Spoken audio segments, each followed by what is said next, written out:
কংগ্ৰেছে যিটো এটা বৰ ডাঙৰ শব্দ কৈছে, এতিয়া আপোনালোকে যাওঁতে মানৱেন্দ্ৰ শৰ্মা কমপ্লেক্সত আপোনালোকে ৰেকৰ্ড কৰি যাব। তেওঁলোকে কৈছে নতুন বৰ অসম।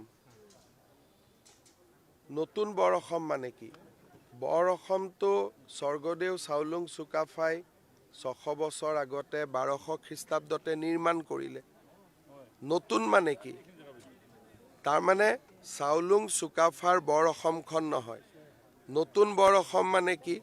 যে অবৈধ বাংলাদেশীসকলক সংযোজন কৰি তেওঁলোকে এটা নতুন বৰ অসম নিৰ্মাণ কৰিব খুজিছে।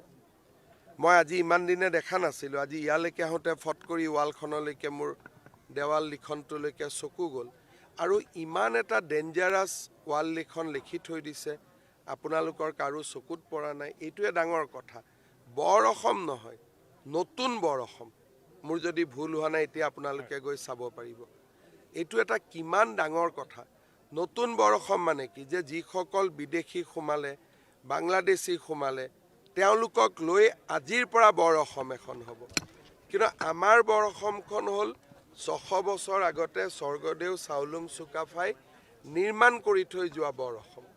গতিকে মই কংগ্ৰেছক অনুৰোধ জনাম, এই নতুন বৰ অসমখনৰ কনচেপ্টটো কি তেওঁলোকে আমাক বুজাই দিয়ক।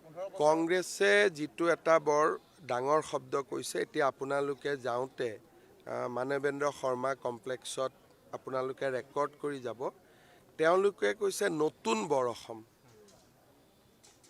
নতুন বৰ অসম মানে কি?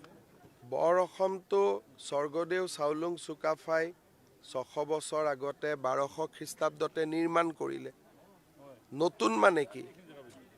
তাৰমানে চাওলুং চুকাফাৰ বৰ অসমখন নহয়। নতুন বৰ অসম মানে কি? যে অবৈধ বাংলাদেশীসকলক সংযোজন কৰি তেওঁলোকে এটা নতুন বৰ অসম নিৰ্মাণ কৰিব খুজিছে।